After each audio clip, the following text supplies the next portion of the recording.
believe it or not. The people have spoken. We have been inundated for the past week with nonstop voicemails, telegrams. What do you send over? I don't know about you, but my pager has been going off. Pagers are blowing up. Uh-huh. We're getting. What do you send? Like, what you used to do where you would like hear like a dial tone over? Oh, dial up. No. That's when someone's on the internet. Yeah, but there's like if you send a document to like a bank or something. Fax. My fax machine has been red hot for the past week, and the reason is because people cannot get enough of total party paint, and I think that's pretty great. We're changing things. People are saying they're naming their newborn Total Party Paint. Mm-hmm. Or Mushu. Which is one of the other stars. Who's a dog. Can't blame him. I'm going to... So, right away, I'm going to give a disclaimer You get into that. I'll be right back. I'm going to try my hardest to make, some stairs out of foam today, and I think I can just do that if I can just knock it out with like a really big box cutter and some insulation foam. This is junk stuff. This has been glued together, and that's going to make it pretty hard to cut. But I'm going to try to, in the hour we have crafting, try to make something like that. And sort of an example is. This is literally the same stuff. This is a town square where buildings were on each of these quadrants, and this circle area was sort of like, a nice little encounter area with these little paths that I filed in and covered with sand. And all that brickwork was drawn on with a ballpoint pen. And I'll show you this foam stuff. You draw on it and with a ballpoint pen, and it kind of sinks the drawing in there enough that you have a bit of a relief.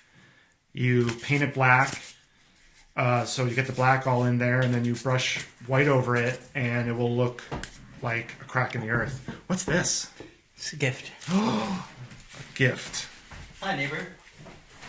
Beer is a gift. But that's my plan. I'm going to try to do that. I'm going to try to get through this sweet golden ale. Crisp. Just like Mama used to make. But yeah, it's going to be loud because foam, when you cut it, I know a lot of people were saying there's tons of parakeets in the background of episode 1, which is true. They were. We actually had to put them in the other room. Actually, what happened is that they left their windows open, and a bunch of city pigeons just made roost in here. Mm-hmm. We're trying to get them out. We believe the lovebirds are starting an army of pigeons. Right. So we're dealing with that currently. So we haven't shut the window, but we've closed the room, and we've turned the air conditioner on very, very high. So we're just trying to freeze them out. We're trying to... You know what? We're not talking... Sorry to cut you off. Please continue. Go ahead. No. What we don't talk about enough is pigeons, okay? And how they are just... beautiful souls who are just forever lost war veterans of America. I mean, like, pigeons were only bred to, carry message, mostly for, like, military purposes. And then with the invention of the telephone, they just became obsolete technology. Meanwhile, there's, like, colonies of these who have been domesticated for the purpose of sending messages over vast distances. Uh-huh. And they just get left to the side when they become obsolete and useless to, the powers that be. Yeah. So they're a perfect analogy for how the veterans are treated in this country. But you know what? Not going to say anything. Wow. You went there. I went there. And that's what the people are saying. They say we report only the facts, and the facts only. Mm-hmm. Now, I've already screwed this up. I've already somehow gotten the math wrong. I don't know how I did it, but I think I'm going to fix it by just saying I don't really care. And if it looks wonky in the end, I'm not gonna like go to jail for it. I'm not gonna like become The art sick police are over gonna it. come after you. The art police. Ooh man, I like that as a concept. That's fun. The art police.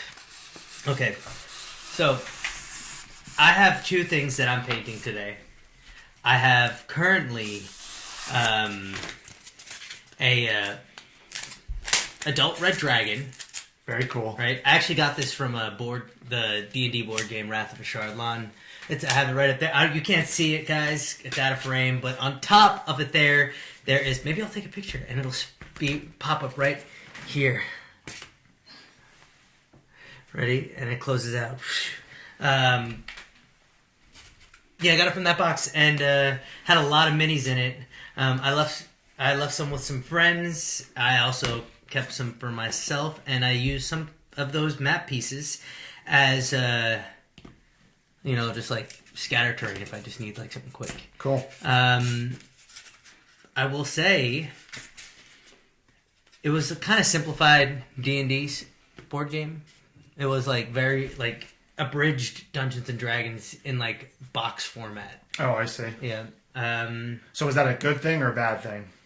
I mean, at that point, I had already been heavily invested in multiple D&D campaigns, so you were looking for a different game. I already had that itch scratched. So like a giant box of minis that we had in storage just became super useful to me. Oh, cool. You know what I mean? Yeah. I was like, I need minis. Oh shit, I know where there's a bunch of minis, and I was like, we have this board game in storage. Oh, let's bust that shit out. Busted it out. It's glorious. Had so many minis. You know what I'm learning a little bit about is the like vintage mini market. Like that's hard to say. The vintage minis market. Because vintage mini market sounds like a market that's like a gas station market, but vintage, it's like old. What I'm talking about is they only sell minis. leaded gasoline. Yeah, right. Minis. Like the ones that were made by, I'm not going to remember their names, like Ram Artha or something. Like the little pewter ones, whatever. They're worth lots of money. If you have them in good condition, people are collecting like them. the old Reaper minis too? Yeah, totally. They don't sell pewter minis anymore, don't they? I'm going to guess no, because everything's worse. They don't do the metal joints animent They don't do them like it used to. I still have my metal Lord of the Rings minis. They just, side note, They've remade the Lord of the Rings war game. Whoa! So they've like remade it. Yeah, like they're a new miniature line and everything, for the purpose of money. I mean, what else? The other thing I'm painting or gonna attempt to start painting is a sharken bear. It's a bear with sharks for hands. And what is that? What is that from? The internet. Cool. At least for me. That does seem like a very internet thing, to be honest. I mean that only with. It was in a. I have collected a lot of STLs over time. Was an STL? It was. I discovered it. I might know what STL means, but what do the people at home might not? What's STL? It is the file type, which has a longer meaning, which I don't know. Don't know. Right off the top of my head. You do know. It's super loving and super loving technology. Technology. Yeah, there you go. Not to be never mind. STL stands for. I almost went really dirty. Don't, dude. Don't. Super. Turn it off. Super. Sharken Bear. The Sharken Bear technology. I don't know. Yeah, don't think. Hey, she's a bear with sharks for hands. Your hand. How could you not want a mini that is a bear with sharks for hands? Of course. How could you not? How could you absolutely not, dude? So, I've been watching a very famous, or very popular, I shouldn't say famous, very popular anime called Delicious in Dungeon. You know I love that anime. I've been watching it. I'm Yeah. so happy you brought that up, dude. I was going to bring that up today. But I don't want to just go on like us talking about that the whole time because that's not interesting to people who haven't seen that. But it does. Might make them watch it though. And we need to talk yes, about it. but what I don't want to do is bore people because if you just know that we're recommending it, but one of the main things about this is that it's sort of exploring what monsters taste like. Yeah. You know what I mean? Yeah. And I think that brings up a really interesting question of like what monsters taste really good. I mean, that's a fair question. I agree. It can be brought up with like Pokemon and all that. Like what? I mean, they have to eat something. Yeah. And hey, look, you know, PETA, don't come at us. Don't at us, PETA. But like, we believe that there is a thing called the circle of life. I mean, hello, Lion King, and also there's an ethical way to consume things. I mean, hello, come on. That's a fucking great show. Yeah. I've been fucking loving it too. I saw it on Netflix and like Anna wanted to watch what is it? Love is Blind. Don't know that one. It is a reality show on Netflix about people who fall in love but they're not allowed to see each other. What? Yeah. It's not bad.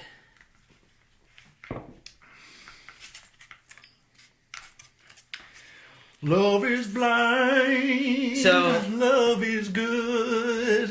I don't know if this has a proper name, but a way I've been painting things lately is like I'll pick.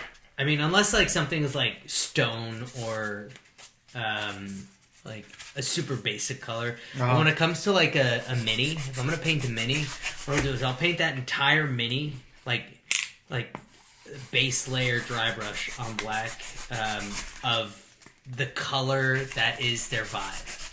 Okay. You know what I mean? Like for this one, since he's an adult red dragon, I'm gonna like come in with a really dark undertone on everything, and then like then block the colors.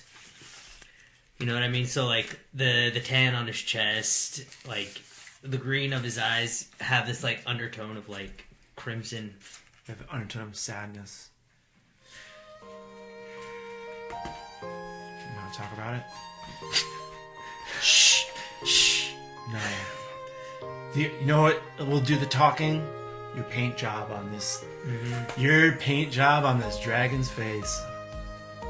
He's gonna be a happy dragon. Yeah. Guys, this is why arts and crafts is important. Arts and crafts is important. This is no joking matter. It's no joking matter. We need to talk about the arts, and also I need to get paper towels. Support the arts and hug an artist today.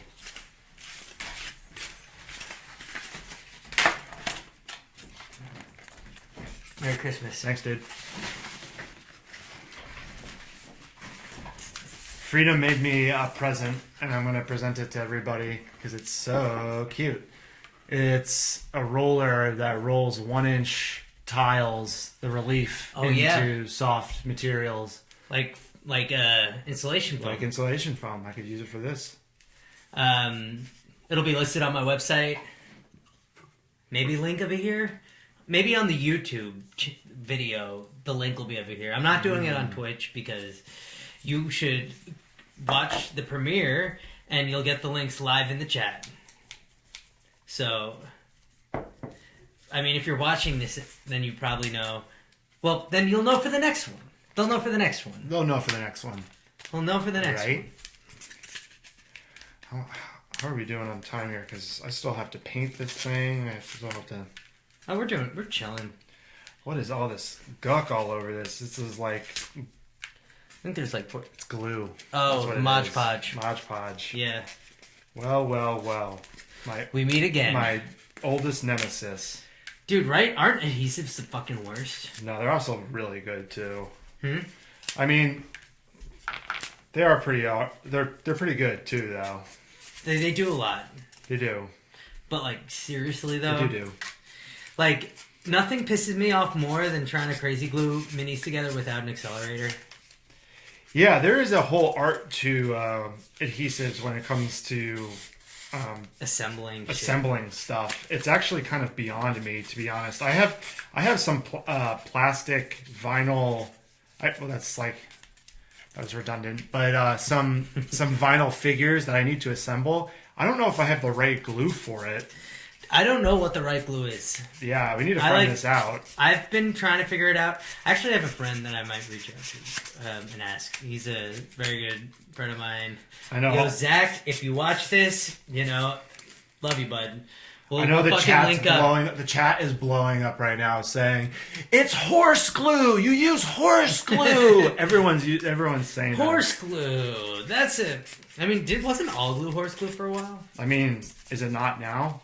What do we make? I think Elmer's basic white glues use some sort of bone based material, right? Gelatinous. No, it's just that it's milk. Is that true? They use horse milk? Yeah, man, it's horse milk. I thought it was ground down hooves. Egg on your face. I don't think is that a phrase? Yeah. Egg on... Yep, sure. Egg on your face, bro. Egg on your face. Here's a very poignant phrase my friend said, and you use it. He's trying to begin it it's like a saying. Mm-hmm. He's trying to get it out in the world, and it means if you don't like what I have to say, you shouldn't have asked me. It's okay. So ready? If you squeeze my nipple, you're gonna get my milk. Oh! I'm getting a cramp from that laugh. Woo! That was a good one. That was a really good one. I might use that. Yeah, use it from now on. This is such a good one. Oh my god. Who famous, aside from Henry Cavill, do you think would be really into, is secretly really into miniature building?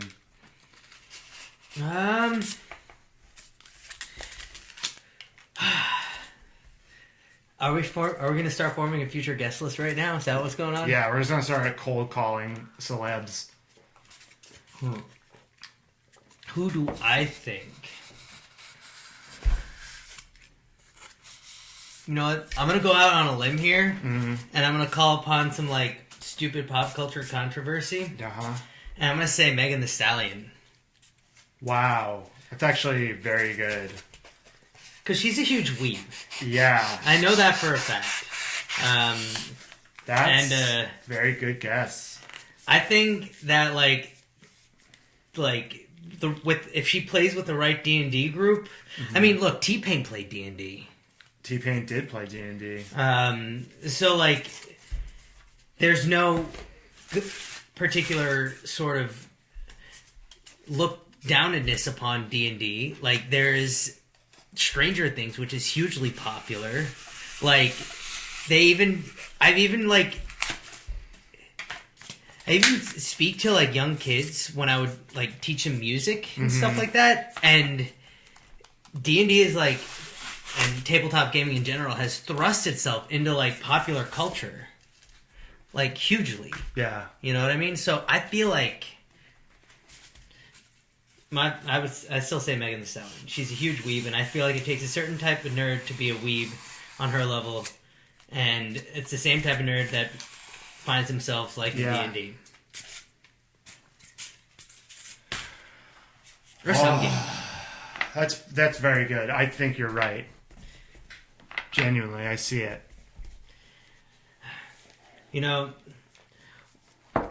No comments on WotC, but many comments on the wonderful things that tabletop games like Dungeons and Dragons and Pathfinder and like Legacy.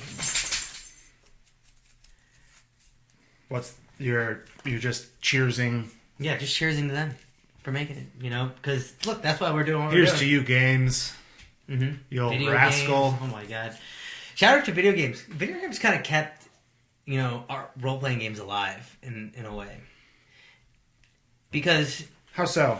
Because explain yourself, mortal. All right, so Dungeons and Dragons was like really the first role playing game, right? It came out in the 70s. Untrue. What was its 79? original name?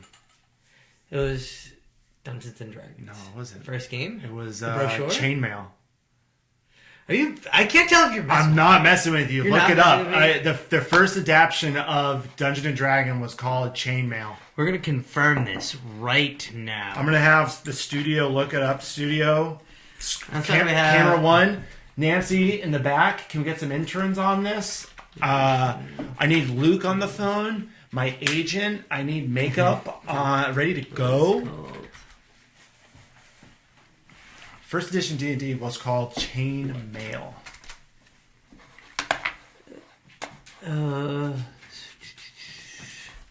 I mean, there's no way it was called Original Dungeons and Dragons. Okay. 1974. Chainmail TTR.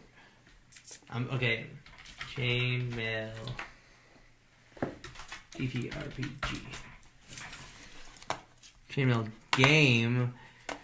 Okay, Chainmail is a medieval miniature war game created by Gary Gygax and Jeff Perrin. Gygax developed the core medieval system. Wikipedia, by the way.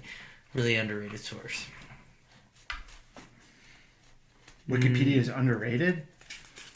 Yeah, because your teachers would be like, "Oh, you can't use Wikipedia for this essay." Oh, I think there's been a change on that. Who knows? Maybe there hasn't been a change. I haven't been in school in a long time, and I won't be going back. I said not anymore. I said, "Mom, Dad, I'm not going back to 4th grade." And I took the cigarette out of my mouth and I burned it in my hand, and I said, "This one's for Uncle Sam."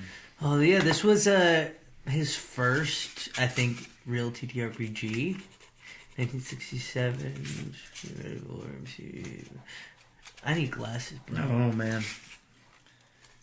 This was a Gary Gygax game, though, so it stands to reason that this was the precursor to original Dungeons and Dragons. It's possible. We're gonna have 12-part docu-series on this. Just 12-part docuseries on Chainmail. What celebrity do you think? John Goodman. You know him? John Goodman. John Goodman. What did he play? Fred Flintstone, in the real adaptation. Oh shit, yeah. John Goodman plays Warhammer 40K. He plays Tau. That's my guess. That's my... He plays fucking Tau. What a scrub. Yeah. No offense to those Tau players out there, but missing something. That's my guess. But then again, I shouldn't be speaking because I don't mind Eldar. I don't play Warhammer. I don't play. But if I did, I would just go straight cheese Space Marines, just like Space. Yeah, but so you can always do Space Marines, and there's the things that there's a lot of different Space Marines. So. Yeah, I would do some like weird like faction or whatever. The Grey Knights. Grey Knights are a little. That's a little fucked up. They're like the Grey Knights. Sort of have like Knights of the Templar vibes, right? Kind of purposefully, I think, right? I'm pretty sure that they are like tortured and like absolutely destroyed and rebuilt by the Imperium 1,000 times to be like soulless warriors or something like that. Okay. Cool. But also I could be wrong. You never know. Okay. So I'm using cheat paint to like do the base layer on this shit.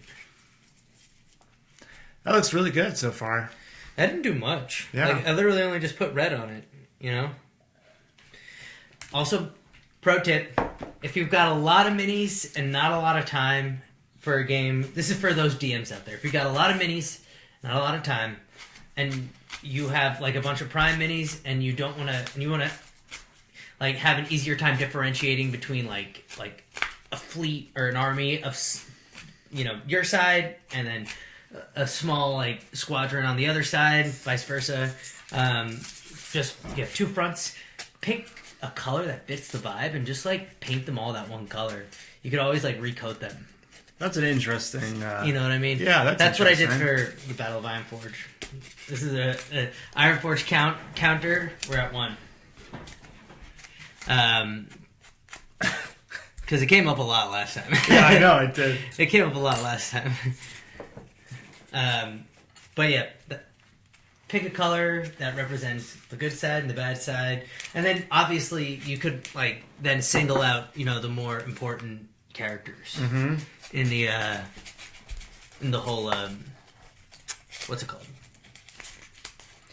I don't know what you're saying, man. No, in your story that you're telling. You know, you have a captain who the characters know. You have him painted specifically, and then like all the, you know, infantry is like more so just that one block color. Gotcha. Yeah.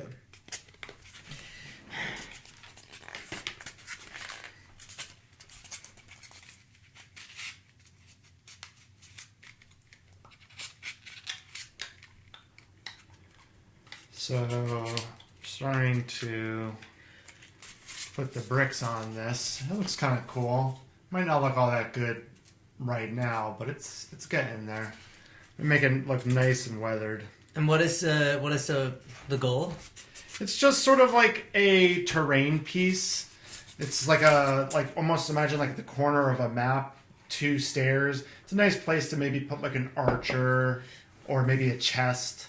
Or maybe a dais with like a body on it. Totally. That's going to be sacrificed to a demon god, Gorskanamashka. Yeah, that was what I thought. And I think when I'm thinking of this as like I have just a random chunk of foam and I'm like, what do I want to do with this? I try to think about playability. Where would it be fun if there was a character on top of here? You know, how would this be utilized in an actual game? And I try to make stuff that can be fun and inspire a little bit.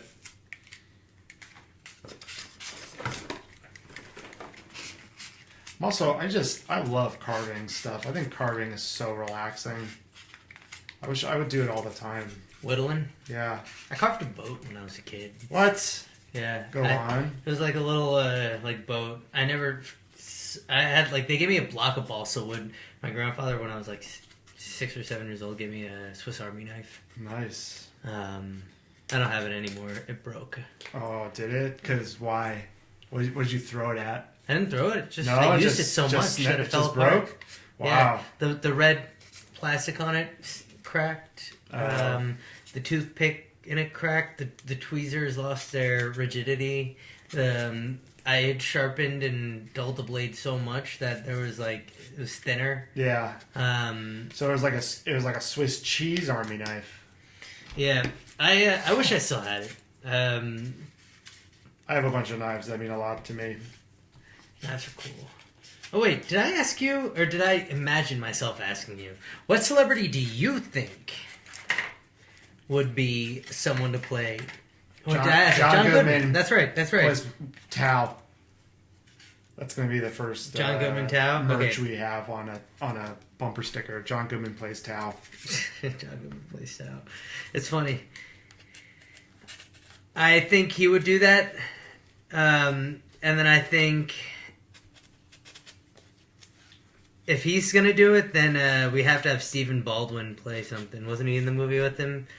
If John Goodman plays Tao, then Stephen Baldwin's got to play Orcs. Barney Rubble. Stephen Baldwin probably plays. Well, Can I say something?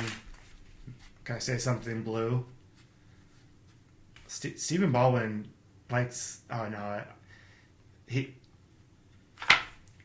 I was gonna make a guns thing because Stephen Baldwin and guns, and then relate it to. No, that was Alec Baldwin. Oh, never mind.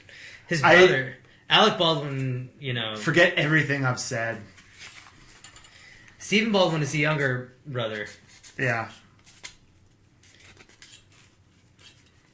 He actually, Stephen Baldwin used to hang around my hometown. Looking for drugs.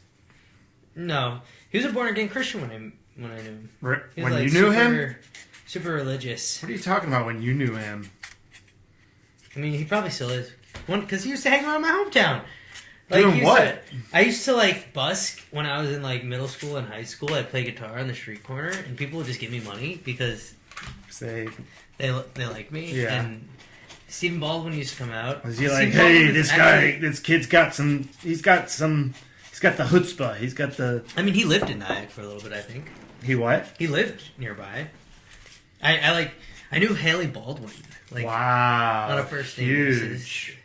Yeah, she Hey, was, Haley. Don't talk to me, creep. I ran into her at the mall, as a kid, a whole bunch, because I was a mall rat, and then she was a regular at this restaurant that I worked at as a teenager. Was she a nice person?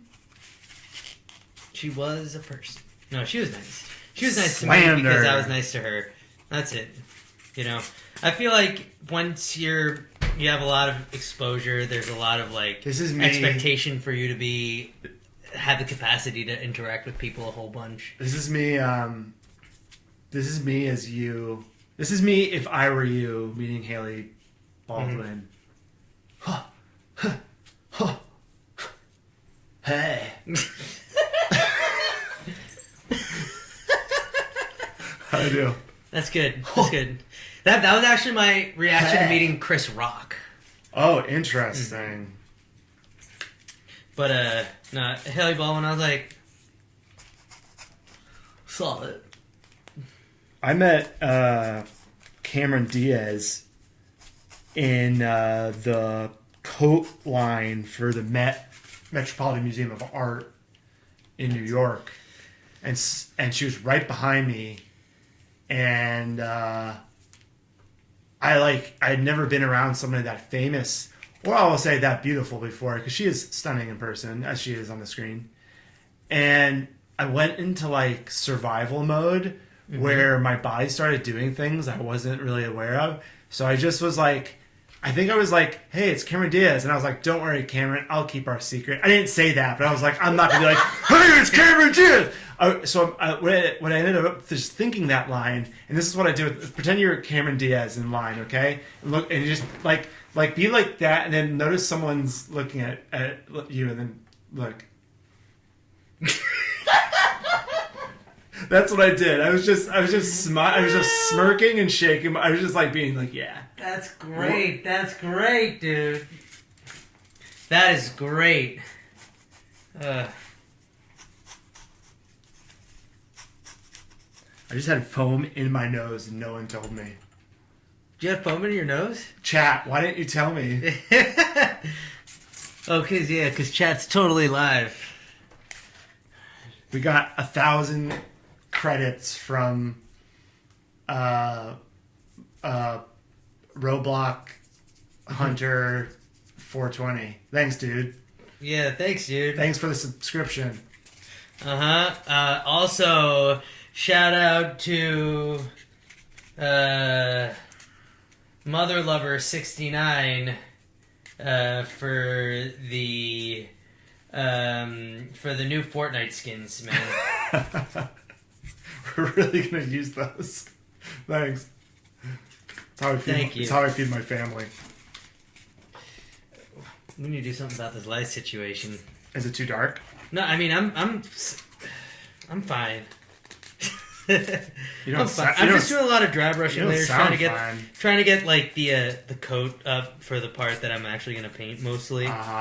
Because it's It's primed black, so it takes like a lot of like really thin layers to get Yep. it to a really nice depth and texture. Mm-hmm. My hearing aid's been getting interference all night. Like there's some signal coming from beyond that like it's just messing it up. Really? Mm-hmm. Tell us more about that. It's pretty interesting. I don't know. It's just like buzzing and vibrating. Maybe I'll have to fix that before we go today. Are you like maybe are you getting some signal from elsewhere? Yeah, dude. I think so. I think so. It almost sounds like the rolling of dice in the distance. My God, that could be It could be anything. anything. Mainly, it could be schizophrenia. Hopefully, it's not that. Hopefully, it's not that. You know, that would be very unfortunate if I'm predisposed to that because Because that sounds hard, like a hard thing to live with. Or, you know what? Maybe that's why I like being a dungeon master. All those NPCs live in my mind. Oh, I see. What if I'm not here and this is all in your head? Don't mess with me, dude. I don't know if I could take that. Really? Yeah. You're a good friend, Connor. Thanks, dude.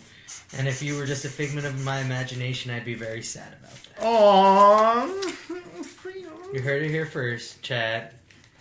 Chat, can I get a F in the chat for friendship?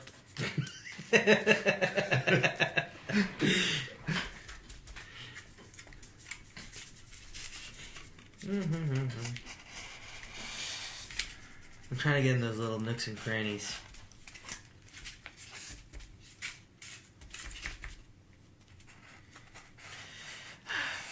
You know what? I've been thinking about this a lot, and I mentioned T-Pain earlier, and like I've been following him for a long time. He's one of my favorite like singers or rappers. Seriously?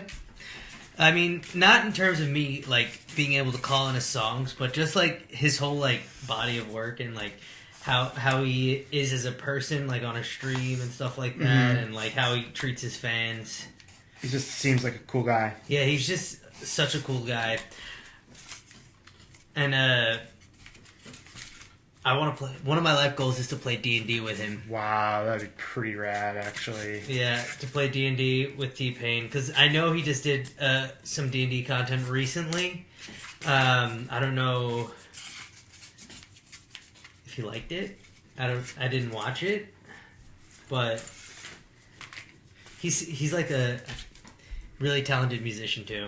Like him without autotune is fucking. He's got a voice of an angel. Does he? He does. He like did like a show recently where he fucking covered a bunch of songs. Like he covered like a Black Sabbath song and amongst a couple of others, and it was really killer. Chat, I think it's time that me and my friend take a break from the painting to get our eyeballs, to keep our eyeballs healthy. You know, because Yeah. that's a good thing to do. Sounds so mysterious. Fuck, I keep getting that signal in my ear. Ah. Are you alright? I'm fine. You're losing it, Oh, dude. sorry, You're sorry. losing it. I'm not. I'm fine. I swear. Maybe they Finally can hear it. happening. Aliens are landing. Who knows? Anyways, I think we're gonna take a break here. That was strange. Bye. Bye.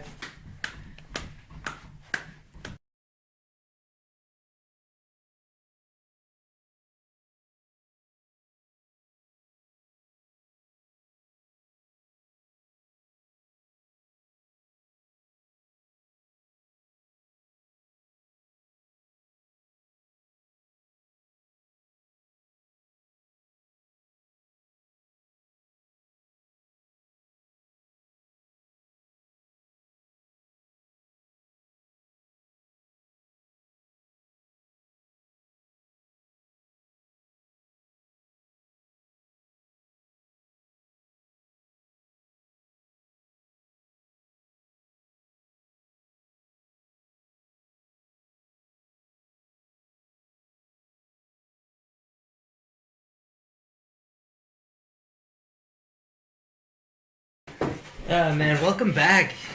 A little break, short break there from painting to relax our eyes. I know. My I feel eyes, so dude. zen. Honestly, it's not even my eyes. It's mostly my ears, dude. They've Yeah, been you were rattling. complaining before. How I've been you were... getting like a lot of cosmic interference on my hearing aid, dude. Wait, cosmic interference? Yeah, it could even be like someone trying to communicate to us from the outer realms of existence. Freedom, surely we must investigate this more. What possibly could we use to tap into this unseen message from beyond? We have a device. What are they? It's the multi-dimensional communication apparatus. Yes. Okay. Let's strap in. Right here. Strap in. Get into the. Oh, thank God we're alive. We That was intense. barely survived that experience. We have What? Oh my a gosh! communicator. Can you hear We me? can hear you. We can hear you from coming far coming away. through the void? Yeah. Oh my God.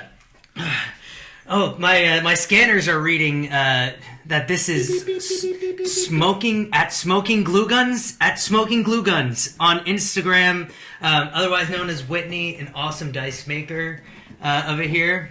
Wow, Whitney, what a pleasure it is to have you on this show. Mm-hmm. This is so exciting. The pleasure is all mine, boys. And you're crafting along with us today. I am. I'm building tiny little mimic dice boxes. Oh my gosh, that's great. How fitting. You have an awesome dice shop. I've seen a lot of sparkly rocks in your shop that I absolutely love and want to spend money on. Tell us a little about what you do. So yeah, like you said, I am a handcrafted artisan dice maker. A lot of what I do specifically is one of a kind, so I don't like mass produce or bulk produce a lot of designs. A lot of it's me sitting down at my desk and feeling whatever the vibe is that Sure. day. It could be sparkles, it could be teeth, it could be children. Whoa. I don't know. Today it was Oreos, because Whoa, that's just what cool. felt right to do. How So did that it's just- manifest? Well, I was at the craft store and I saw these tiny little, like, Oreo cookie. Uh-huh. Like, I think they're, like, miniatures for, like, dollhouses Yeah, that and sounds stuff. right. Yeah. And I was like, oh, I can make something fun with that. That's so it's very literally, cool. that's how 90% of my nonsense happens is I have ADHD brain Uh-huh. and I don't know how to not do it. Sure. Represent. Once you have an idea, it sort of just sticks in your head till you have to execute it, you know? Absolutely. It has to come out, otherwise I'm going to go crazy. And the world doesn't need to know what will happen Sure. if I go true crazy. Yeah, I hear that. That's cool though. I know Connor over here is a huge like believer in just like finding like inspiration from the small things that you see in life. Yeah, so my sort of side of this whole partnership is like in terms of crafting. When I'm making stuff for miniatures, I'm trying to use stuff that like I find in my recycling can, like a recycling bin, or like literal trash off the street, and I try to like repurpose that stuff into playable terrain or whatever, and that's sort of I think what you were kind of alluding to. It's like finding inspiration, in the small things. Yeah. And then In the mundane. things as well. Yeah. Well, how did you get into how did you start dice making? And I'm curious, was the beginning just filled with like dice that were unplayable, or was it pretty easable? How did it begin for you? So I have always kind of been a crafty little bean. Respect. But I have a degree in theater, so I was never home or had time to do crafty stuff. So when the panorama hit, I was suddenly home with a shit ton of free time. And I didn't really know what to do with myself, so I started making things again. And around the same time, I fell back in love with D&D specifically. Nice. So I very rapidly developed an addiction to the shiny sparkly math rocks and wanted to buy all of them and realized I couldn't afford to do that. So spending $1,000 on gear to make my own dice felt way more logical. Wow, That how does. interesting. Did you want to make for yourself or for other people, or a little bit of both? Originally, it was just for me. I wanted to make dice for me specifically. And then I posted some of them online, and people were like, oh, those are super cool. Can I have them? And I didn't even understand the concept of like selling my own dice at that time. It was a lot of just like, Sure. oh, well, sure, I'll send you this thing that I made. And then it just sort of very Right. quickly got out of hand, as most things do. Right. That's cool. That's cool. And I met you this year at PAX. There was like a bunch of people hanging out in the town, and it was a wonderful experience. I got to meet a lot of people. I've kind of been following you a little bit, and you've had like your dice on some pretty cool tables in the D&D world, I will say. I can't think about it because if I do, I will freak out. It's very wild. Yeah. It's super trippy. Like just this past weekend, I was at MegaCon in Florida, and I ended up selling dice to Matthew Lewis, like the guy who plays Neville Longbottom. Wow. Oh, okay, that's a cool. thing that happened. That's cool. Did like a person just appear in front of you being like, I want to buy dice, and you're like, oh, like holy shit, it's you. Yeah, or was it? It was kind of that. They were with a staff member, and he does not look anything like he did when I watched. I know he's like yassified a little bit. He's impressive. He's a very attractive man now. He's a looker. He's so pretty. Yeah. He's so pretty. Let's be honest. In the series, which we will not give money to because fuck turfs. Yes, absolutely. But Neville Longbottom should have been the fucking romantic lead. He should have been the hero because let's be honest, he had the biggest heart. It's true. But I want to hear how this happened. So were you prepped like Neville Longbottom is coming in 10 minutes? So I was not. I was sitting at my table. My friend had decided to go get a tattoo that day. Okay. So she was over in Tattoo Alley, and I was by myself, and it was the busiest 2 hours I'd had basically all weekend on my own. So it was nonstop people. And then there was a brief pause, and in the brief pause, someone comes up. I clock their staff badge first. So I'm talking to I'm doing the spiel that I normally do, where it's oh blah blah blah blah blah blah blah. And then I finally look up and I catch his face. Mm-hmm. Uh-oh. And out loud, without meaning to, I was like, oh, I know who you are. And I was wearing a little amplification voice thing.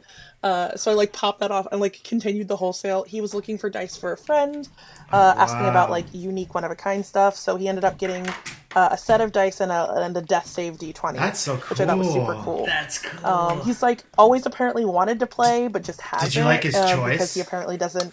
Did he make it? Did you like his choice in product? I loved his choice. Hey. He picked a set that I've made a couple of times before, called Wish, that has this really pretty mylar in it that color changes in the light. Oh, that's It's right here fascinating. in the frame.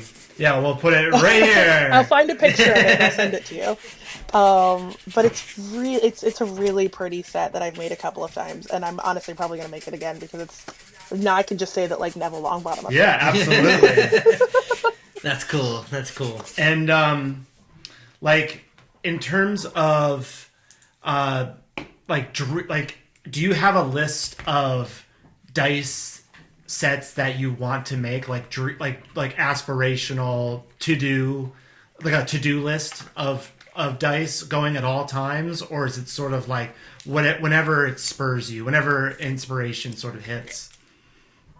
It's a yes and a no. Mm-hmm. There's some sets that I want to make at some point, but I don't know if the world is ready for them. Whoa!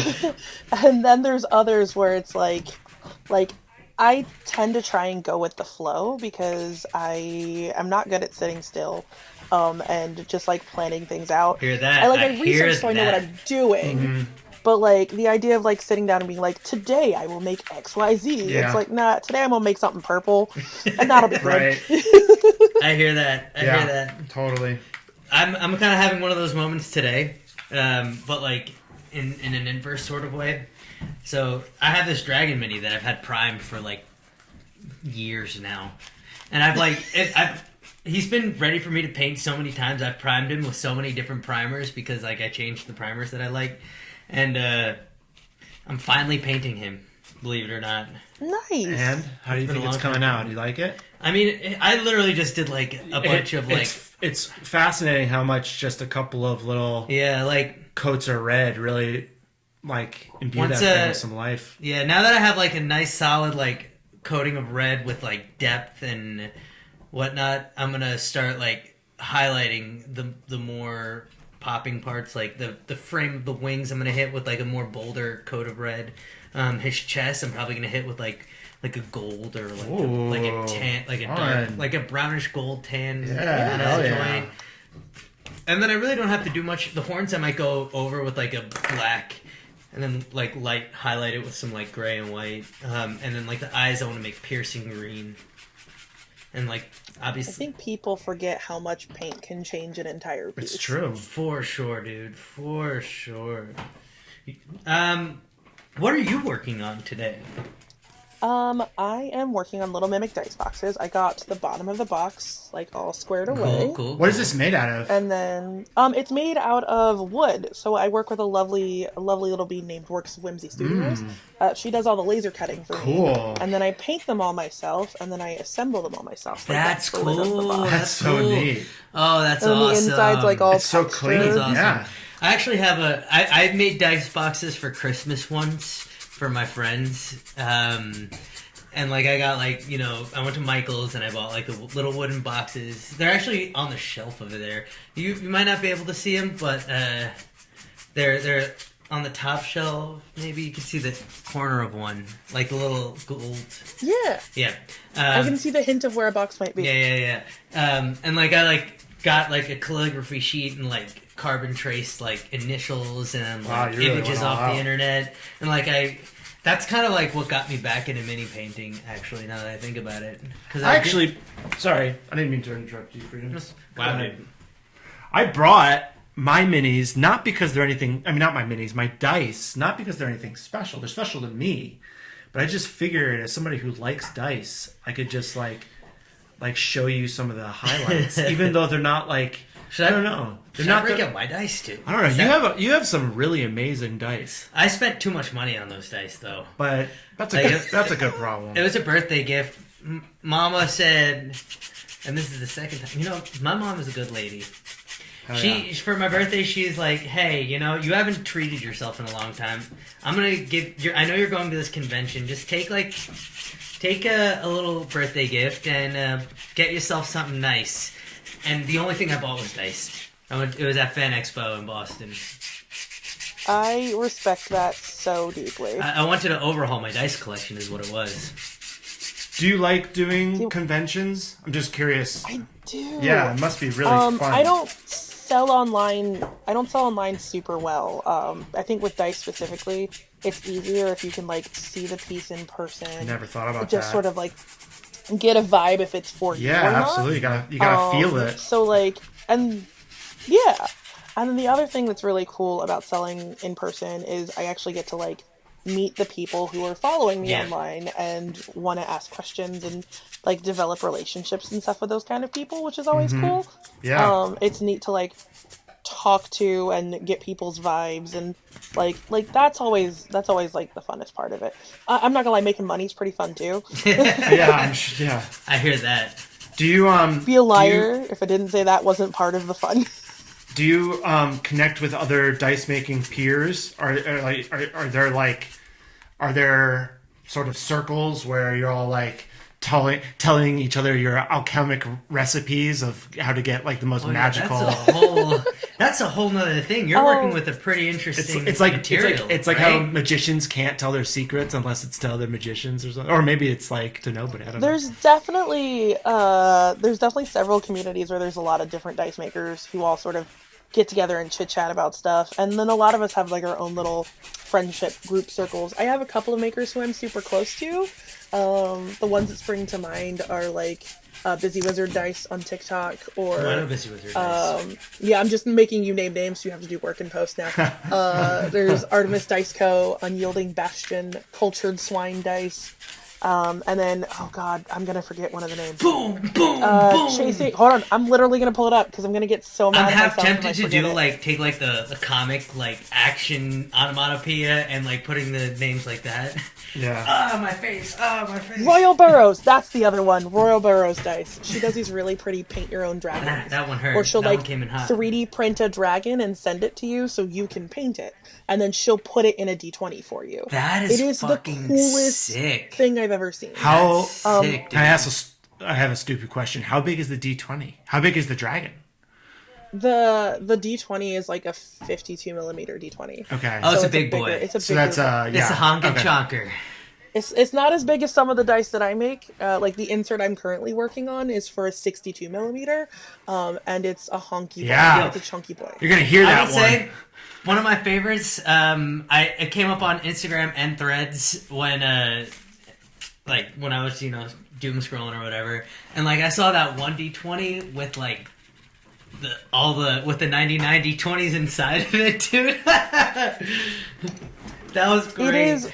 It is one of my favorites, and my favorite part of it is having it at conventions now, where people who haven't seen the videos or the online content about it, like guessing how many dice are inside, or like assume the price of it and are just so wrong. Dude, that's a cool creation. It's giving Jurassic Park. It's like they stopped thinking if they could or whatever. Oh yeah, right. What's yeah. the quote? No. If they Oh man, I use this all the time too. And now when I'm like supposed to think about it, my devices are all in use right now. it's like no one asks if you should, but you should be able to see if you Mushu or could. Peanut. Yeah, One of you doesn't- guys look it up. Doesn't matter. The Doesn't two matter. bugs. Well, you might hear Mushu chewing on his It's all phone right now. pointless. That's really cool.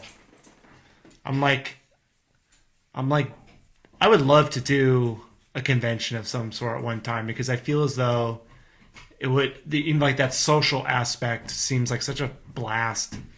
It Just is. to talk to like-minded people and have It people really is. want to like chat about stuff and Hey, those of you who are listening that work for conventions, Thunder Uh-huh. Wizard Games is gonna be at conventions this year. We're already applying. We're gonna be out there this year. At least at one. The goal is one convention this year. that's exciting. Which convention are you looking at? I want to get into PAX Unplugged because that's the one I have regular. Okay. I applied last year, but they got big this year. They got big. Yeah, There's a lot of people. I went the year before. I went the 2 years post COVID, post Corona Rita, and they were small last time I went. I was like, oh, I could totally get in this one, and then all of a sudden, like this year, it was like, oh yeah, Matt Mercer is doing like the opening ceremony, whatever. Fucking everyone and their mother is gonna be here. Get ready, hold on to your pants because you're gonna have conversations with people that you might not be prepared to have conversations with. And you also might be a little bit hungover. It was a wild experience. It was absolutely banana pants. I was very overwhelmed by just the volume of cool people who I respect and look up to as creators. Where I'm like, oh, I'm just in a room at a bar with you, having a casual conversation and talking about working on projects. Like, it was trippy as hell. It is, dude. But it's also kind of nice because it reminds me, especially in this, community, the TTRPG community has really blossomed into a very collaborative experience and industry too. A lot of people go to independent creators to help produce the things that they need. A lot of people work together on projects and cross promote across different platforms, and it's just a really cool experience to be a part of. Yeah. And everyone's very open to working together and growing together. Like the phrase "a rising tide raises all ships" comes to mind. Yeah. And that seems very much to be at least the mentality of the people in the TTRPG space that I've talked to and worked with Absolutely. has been a lot of like, hey, we can grow together. We don't have to, like, we can use each other, like, not use each other, but like, we can build off what we're doing independently together and make a cool, dope thing. Absolutely. It's a beautiful thing. It really is.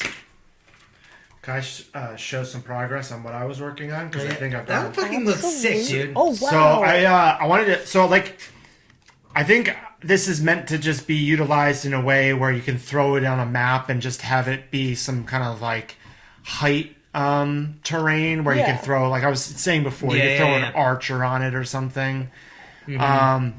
I have sort of drawn on those tiles, carved a little of them out, and now done a little bit of white dry brushing over it, and it's actually looking pretty legit. Not gonna lie, I think that's. I would agree. I think that's gonna look really fun, sort of with like a little chest on it, or I don't know. Dry brushing is magic. It's fucking super magic, dude. I feel like we don't have many tips here, but the one tip we just keep on repeating is dry brush. Dry brush. It's like Tusken Raiders. Dry brusher. That piece I was talking about working on earlier, there's a bunch of like, I'm painting like waves and stuff. Yeah. And a lot of times water people get really intimidated by, but a lot of it's just layering. So like you start with a dark blue and then you stipple on a little bit of a lighter blue and then you stipple on a little bit of a lighter blue.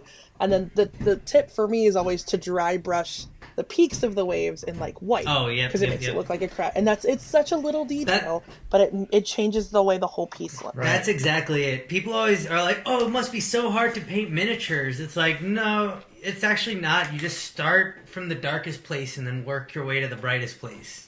Mm-hmm. And then think backwards.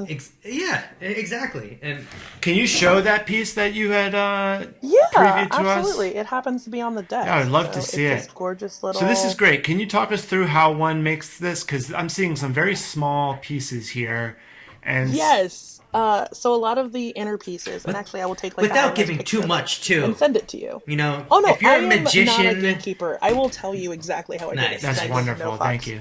I feel privileged. So basically, this is built on a blank base. So when you're making a giant D20, sometimes dice makers will make blanks, so it's the dice without the numbers on it effectively. Interesting. So I had my printer make me a half blank base that fits my 62 millimeter that we then silicone molded, so I can cast basically a matching colored base to what I'm working on in the top. And then all the little inclusions and pieces are 3D printed in resin, and then hand painted. So they're super tiny and hand painted with like single hair brushes because I'm a crazy person, and then individually glued into place. Respect. So it's just a lot of patience and hoping that hoping it's going to work. And all these fiddly bits. Absolutely. Yeah. Wow. Lots of lots of hoping you did it right. Do you ever like midway into a project feel like it's all of a sudden the project is in the driver's seat and like you've sort of lost control? Like because you're using like stuff that cures over like a specific time, and you're using all this, I don't know, all these little small bits. Like, does it ever get ahead of you and sort of like start to make you get like flustered? I feel like that's just sort of part of times where. Go ahead. There's a couple of times where I've been working on a piece where, like, the one that comes to mind immediately is I do this layered rainbow set of dice, and I can never tell in the process of making them if I've layered the rainbows correctly, like if I've put enough space so you can pick each color. Oh, wow. But I have to do it over the course of 6 days. So, like, if I fuck up on day 2, which is orange, I don't know until I've gotten to purple, which is the last color, and I can take it out. So, like, there's a week of me just being like, I hope I did that correctly. Yeah, absolutely. I don't know. And just kind of looking at it and being like, it looks fine, you know, like it smells fine, you know. Yeah, it's like from this angle, fine. I think I've done this right. Fine. Yeah, let me just taste this resin. I finished my box. Oh, let's see it. Ta-da! Oh my gosh. Nom, nom, nom, nom. I love the color palette. Yeah, it's awesome. Yeah, I try and do a bunch of different more bright and poppy colors. So this one is blue. And then I also have a black one and a green one I'm going to be building probably tomorrow, just so I can get a couple more That's beautiful. for the shop. And then they come with like a little set of mass manufactured dice. So Hell yeah. they're a lot of fun. I have a D&D question specifically about mimics. What is the natural form of a mimic? Like when a mimic is born, like what is it? Oh, when they're not pretending to be something? Say that one more time? Like a fleshy cube. I think they would look like a fleshy cube. I think they'd look like a fleshy cube. Fleshy cube? Just a ball of flesh. Are mimics just treasure chests, or do they mimic other stuff? They could mimic other stuff. Can't they mimic like wardrobes and doors? Yeah. So what is it? What is just like? Cool. What is your plain vanilla mimic look like? Or is it magic? Is it just? Am I overthinking it? Yeah, it does. That's my favorite punk band. I just wonder what like. Yeah. I wonder what it just basic mimic looks like. I don't know. I wonder if there's lore as to what a basic mimic looks like. Well, think about this, right? If you observe nature, what is the shapeshifter in existence now is the octopus. The octopus is a very loose material-based thing that takes the form of whatever it needs to. Chew with your mouth closed. I know this dog is chewing a hole through the floor. So you think it's an octopus? Well, I think it doesn't necessarily have a particular standard form that it exists as. I feel like its natural form is very fluid. Oh, it's like a murmuration of birds. You know what that is? Yeah. Oh, the terrifying thing that you see in the sky. Yeah. And like in between seasons. Like right before tornadoes and stuff. Yeah. Oh God. Just chaos monster. Yeah. So octopuses are terrifying. I will die on that hill. Would you ever scuba dive? No, that is some grade A white people bullshit. I agree. I'm with you there. Pump it right into my veins. I'm like, I will dive in the ocean with a shark. I do not care. I want to experience it. There was like a little girl at MegaCon last weekend who was walking around the convention with a snake just like draped around her, and I literally like saw it. And someone was like, "Oh, there's a small child with a snake," and like without even thinking it, I was just like, "That's a white girl. Yeah, like, that's a small white child. There is not a chance in 100%. hell that is a child of color." And like there happened to be like a person of color who I was talking to at the time. He goes, "Oh, that's absolutely a white child." Yeah. Like, yes, it is. Right. Yeah, it's gonna be an eaten child by a boa. Yeah, I mean, animals. I mean, she could have been a level 1 ranger for all we know. It's true. I don't know. No, I don't know what I was thinking. No. But no, I hear that. It's like, would you fuck with a Ouija board? Hell no. No. Fuck that shit. Or you see those videos where people are like, "Oh, I'm gonna take this doll that hasn't been moved from this place in like 100 years out of the why? Yeah. Why just leave it alone. Why are you doing Please it? just leave it alone. You're only putting yourself in danger. Okay. Yes. We don't need to open the tomb. We don't need to. We don't need to poke there. Those pharaohs can stay underground. We don't need their sarcophagus. That's true. It's like we don't need to talk about Bruno. Okay? We can leave Bruno alone. What if there was dice that had that level of like off-puttingness? It's just like no, you don't even look at them. Definitely don't use them. Those are some of my worst ideas. Is like I have several where I'm like, do I want to unleash this upon the internet? I don't think I should. Can we have one? Are we allowed one? Little. I can tell you one that I've thought about building several times, and I keep coming back to like this is too far. Specifically, someone suggested a long time ago, and I've come back to the idea several times of doing a liquid core tampon dice. Wow, dude! That's That's Punk rock as awesome. fuck. Yeah. Hell yeah. So like, but specifically, and the problem is because my brain works the way that it does. Yeah. It was like, okay, well, it's obviously floating in blood Yeah, because right, that has to be a thing. But that means I've got to put chunks in it because sometimes Sure. there's clots. So like, you got to lean into, and I'm like, I don't need to put that. on Right, there. yeah. I don't need to. Honestly, I don't need to something do like that would end up in the Museum of Modern Art or something. You know what I mean? Like 1,000 years in the future. Like the crossroads of dice, and then that, and then like the product of that is art. You know what I mean? It's like it is art. The Someday intersection the aliens between come and they're like, what the Yeah, fuck? they'll be like, we get everything, we understand everything, but we do not understand this dice. Someone please explain it to us. nothing would have changed in 1,000 years. They're just gonna like, what the fuck? What is wrong with these humans? Yeah. What is that? I vote you should make it. I think it would be a great statement. You know, Yeah. like I think you know, women's periods should be normalized and not looked on as a gross thing. It's a normal bodily function. Let's respect it. It'll be my Roe v. Wade protest piece. Yeah. Hell yeah, respect on that. Hell yeah. You know, I've always had this one idea for dice, is that my dad was a beekeeper for a while, and not more white people shit, because why surround yourself with He was bees? beekeeping age. But he so you, like, if you own bees, you like a ton of bees die just like naturally. Yeah. So you end up with a bunch of bee bodies. And I was like, what if there was a dice set that was like a honey colored resin with these bees on the inside. That's kind of And cool. I though. thought that was kind of fun.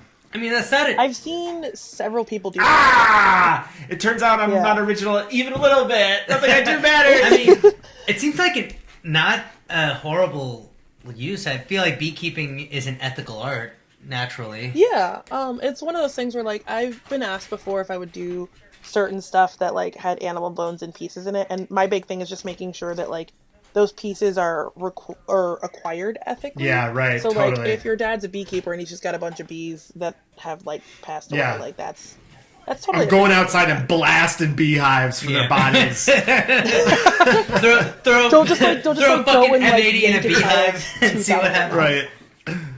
Yeah, I'm going around stealing kids' teeth. Hey, kid, you want to make a buck? Give me your tooth. The tooth your fairy tooth. ain't coming and she ain't real. I'll give you real money. Yeah. Yeah, that's Fucking cool A. as hell. How are we doing on time? Whitney, fucking thank you for like Yes. coming and being part of this. You were absolutely a pleasure to like converse with and just talk Yeah. about shit. I try to be. I learned a lot. This was pretty insightful in the craft of making dice. Thanks. There you go. I will say, I don't know if you're gonna go to Gen Con this year. I'm trying to make that my next convention. I'm trying to. I'm so going to Gen Con this year. I am. Just so I can spend money on dice from other people. Yes, and we could also go out and be dumbfounded and Yes. at whatever location people gather at. Yeah, well, we'll get, it's just a bunch of drunken TTRPG nerds. I know. It's great though. I hope we have the opportunity to play a game one of these days. Oh, absolutely. I hope I'm hoping to do a couple of like streams that I want to put together. Before you go, just because you're somebody who's like in tune with dice and their magic, I have this. Oh no! Oh, my dice box is opened up in my His backpack. book bag. Oh no! This is. It's just a bag of Yeah, trash. it's just a bag. Okay, I found it. I have this 1d20. I swear to God that it's magical. It's the most it's the most positive energy. It's so plain and boring and whatever. But thing is like I know when I roll it, it's going to be a good roll. Can you just give me a little like as a dice like magi? Can you be like Samani Sancti, Mami? Just because I feel like I would imbue it with some magic if you just did that. I would, but it would be against my nature as a dice maker to skew the results of your roll. Fair enough. The dice will decide. Fair enough. Spoken like a true. The dice will decide on its own. Yes, spoken like a true dice Jedi. You are Well done. I don't know what I was thinking. This was truly a learning experience for the me. dice work in mysterious ways. Yeah. You have to put your trust in the math rock and not the maker. Yeah. Oh my gosh. This has been. It's okay, dude. This has been great. Look, it's Thank- okay. It's Emotional okay. Let it out, roller let it out. coaster. This is a very emotional episode. I know. I just love dice. We didn't tell you that this is also a musical.